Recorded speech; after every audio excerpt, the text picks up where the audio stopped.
Mr. Willoughby's Christmas Tree by Robert Barry. Mr. Willoughby's Christmas tree came by special delivery, full and fresh and glistening green, the biggest tree he had ever seen. He dashed downstairs to open the door. This was the moment he'd waited for. "A magnificent tree! Splendid!" he cried. "Please, sir, won't you carry it right inside? I think it might look best this year, right in the parlor corner, here." But once the tree stood in its place, Mr. Willoughby made a terrible face. The tree touched the ceiling, then bent like a bow. "Oh, good heavens!" he gasped. "Something must go." Baxter, the butler, was called on in haste to chop off the top, though it seemed quite a waste. "That's great," Mr. Willoughby cried with glee. "Now we can start to trim my tree." When the trimming was well underway, the top was placed on a silver tray. Baxter said, "I know just who'd be delighted with this Christmas tree," so it was presented to Miss Adelaide, Mr. Willoughby's upstairs maid.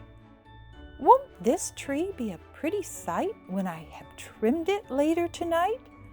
But the top, oh dear, I'm so afraid will have to be cut," sighed Miss Adelaide. And so, with scissors sharp and long, she snipped off the top while she hummed a song. The top was set out the very next day in back of the house to be thrown away. That little treetop caught the eye of Tim the gardener passing by. He certainly was not about to see that little tree thrown out. He hurried home straight away to see what Mrs. Tim would say. "Fa la la, surprise, surprise!" His wife could not believe her eyes.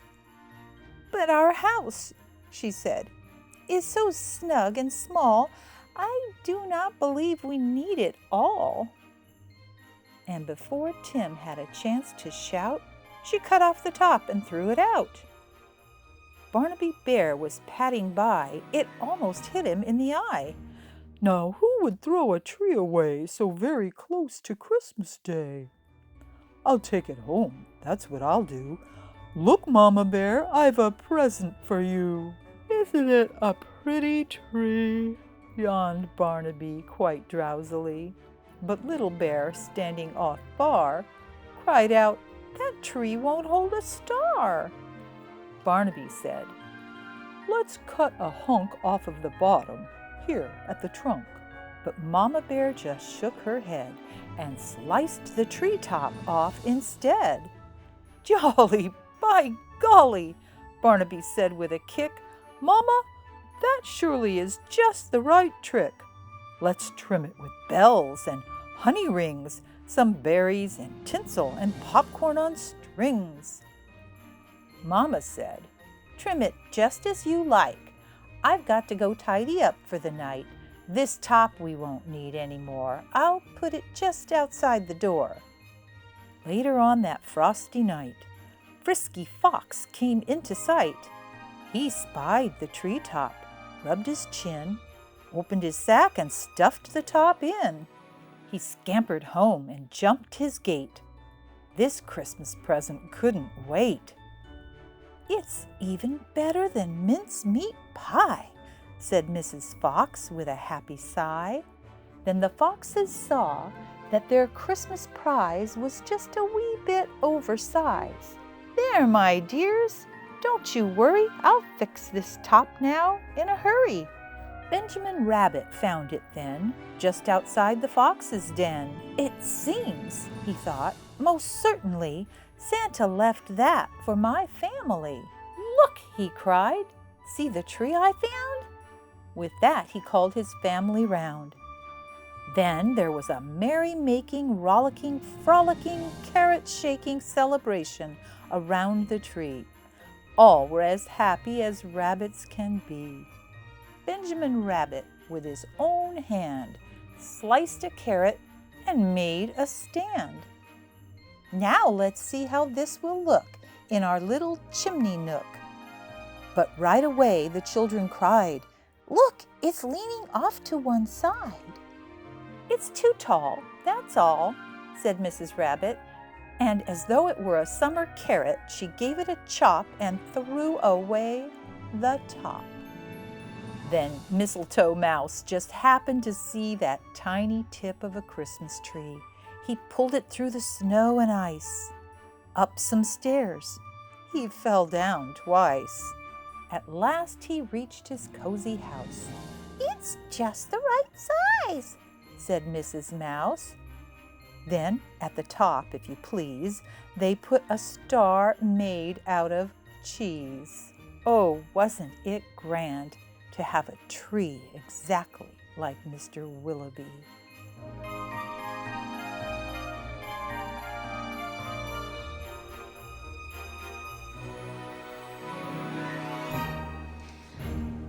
Wasn't that a fun story? I enjoyed seeing how that Christmas tree brought happiness to so many homes. That one tree became a tree for many. Part of the tree would get tossed out, and what would happen? Somebody else would come along and say, "Oh, that's a treasure. That's not trash. That's a treasure for my family. I'm going to take it home and cheer them up with a Christmas tree." Can you remember all the homes that it went to? Can you remember them in order? There's a sequence there. Those homes enjoyed the Christmas tradition of having a tree inside and decorating it. Do you have traditions at your house at the holiday time? A tradition is something you do year after year in a special way for a special reason.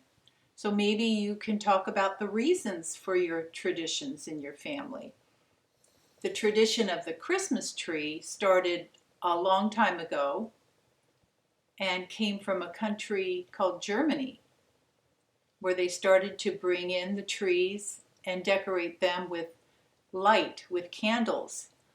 And we don't use candles anymore, but we have electricity and we light up our trees with many different kinds of lights, don't we? Or we might put a star at the top of the tree. And those lights and stars and other things we decorate the tree with have meaning. So maybe that's something else you can talk about in your families. What do those symbols mean? I have a Christmas tree that I put up every year, a little tiny one, and kind of makes me think about the little trees that ended up in the homes of the different characters. This tree is special because my mom made it, and she made it out of clay. She had to bake it in a very hot oven called a kiln. So now it's hard like glass. It's breakable. I have to be careful with it. And it has little tiny lights on it, but they don't look very bright, do they? I have a way I can make them brighten up. I'm going to turn the lights out so you can see better. Just a minute.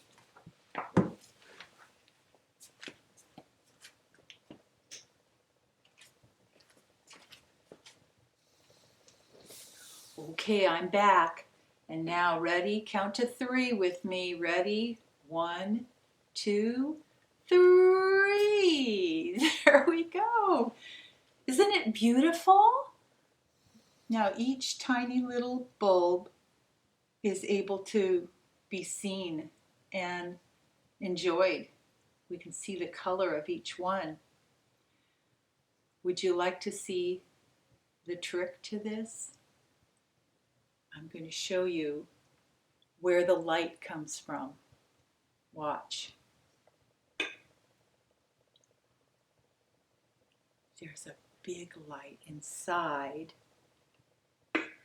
That big bulb helps all the little bulbs to have beauty. Isn't that something? Did you see how the tree ended up back in the place where it started? The little tiniest top piece of the tree is down in the mouse hole at Mr. Willoughby's house. Just like that little mouse family tucked away in their little home together, I hope that you and your family will have many happy moments together in the holidays ahead. And I'll see you next year. Bye-bye.